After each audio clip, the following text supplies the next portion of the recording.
Fierce Viking face. So if you can do a fierce Viking. Fierce Vikings. How to be a Viking.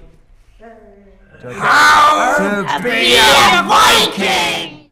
Long ago, in a fierce and frosty land, there lived a small and lonely Viking, and his name was Hiccup. Vikings were enormous roaring burglars with bristling moustaches who sailed all over the world and took whatever they wanted. Hiccup was a young full boy. Okay.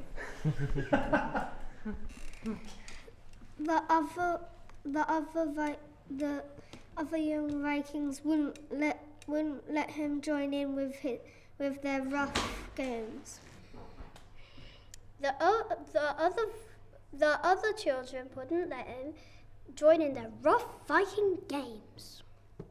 Hiccup was frightened of spiders. He was frightened of thunder, and he was frightened of sudden loud noises. But most of all, he was frightened of going to sea for the very first time next Tuesday. Hiccup wasn't sure he was a Viking at all.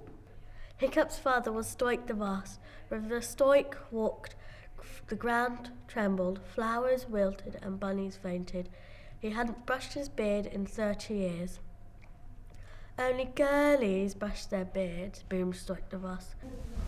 Girlies don't have beards, Hiccup pointed out, but no one listened to him. And when Hiccup told his father he was frightened of going to sea, Stoic laughed his enormous Viking laugh until the salty tears ran down his enormous hairy feet. You can't be frightened, little Hiccup. Vikings don't get frightened. And he sang the Viking song. You reading from here, yeah? Go. I have blacked the 1,000 eyes of 1,000 angry gales. Watch me knock the cockles off the biggest, bluest whales. I have given walruses nightmares, who thought that they were strong. I've marooned a huge typhoon on an island off Hong Kong. Ancient brawny greenness, the never-ending sea. Mess with squirmy jellyfish, but do not mess with me. He patted Hiccup on the head and went off to do 300 press-ups before breakfast. Ooh, thought Hiccup. It all sounds very dangerous. He patted Hiccup on the head and went off to do 300 press-ups before breakfast. Ooh, thought Hiccup. It all sounds very dangerous. So Hiccup went to see the oldest Viking of all, old Wrinkly himself, whose barnacled beard fell down to his toes. Your saltiness, he whispered, for Hiccup had beautiful manners. Do Vikings ever get frightened? Little grandson raised old Wrinkly, and his breath was like being kissed by mackerel.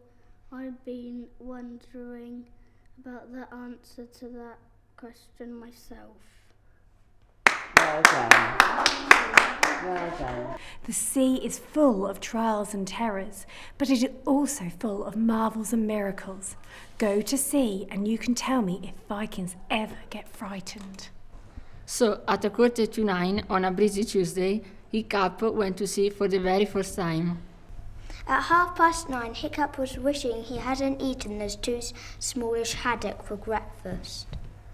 At 9:45, he was feeling very peculiar indeed. At 10:30, he was wishing he was dead. I feel seasick, he said to his father. Vikings don't get seasick, said Stoic the Vast. But this one was all over Stoic's feet. Hiccup got sicker and sicker, and the storm got wilder and wilder. Stoic the Vast sang the Viking song at the storm, but the storm took no notice. A great wave came up and soaked him. One mighty wave picked up that whole Viking ship as if it were a matchstick and threw it 50 miles to the south, and one mighty blast from the gale picked up that whole Viking ship as if it were a piece of seaweed and threw it 50 miles to the west. One mighty blast from the gale picked up that whole Viking ship as if it were a piece of seaweed and threw it 50 miles to the west. And a terrible black wind went shrieking all over the lonely ocean and turned that Viking ship upside down and inside out and went shivering down every single Viking's spine. "We're lost," said Stoic, the not-so-vast after all. And a funny thing happened. His face began to turn a greenish hue, and he thought of the 37 largest haddock he'd had for breakfast. I can't do that word, sorry. Lardeth haddock. And he thought of the 37 largest haddock he had had for breakfast. And he thought of the 37 largest haddock he'd had for breakfast, and his stomach began to heave. And then all the Vikings turned a pretty green colour, and all their stomachs heaved, and with an almighty rush they ran to the side. "Well, well," said Hiccup. "It appears that Vikings do get seasick." And immediately he began to feel better. "This direction," shouted Hiccup. But the Vikings were too busy being seasick to steer the boat.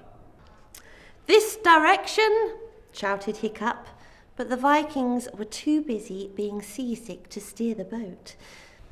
So Hiccup began to take charge, and a funny thing happened. The more he steered, the better he felt. As he headed for home, that stormy wind filled the sails, and the boat skimmed over the ocean at 1,000 miles an hour. Out of the depths of the sea came shore the flying fish and leaping dolphins, and strange whales with horns like unicorns. Strange whales like horns like unicorns. There were eels that lit up like light bulbs. Enormous things with enormous eyes that nobody had seen before. All following Hiccup, the Viking, as he steered that ship at tremendous speed towards home. "Nice breezy day," hummed Hiccup, as he steered into the harbour. "So tell me," said old Wrinkly, and his old whelk eyes might have been twinkling, "do Vikings ever get frightened?" "Sometimes they do," said Stoic the Vast. "But they get over it," said Hiccup the Viking. "That's what makes them so brave." Vikings sometimes get seasick. Vikings sometimes get seasick. Vikings sometimes get seasick. Good. Fabulous. Cool. Thank you so much.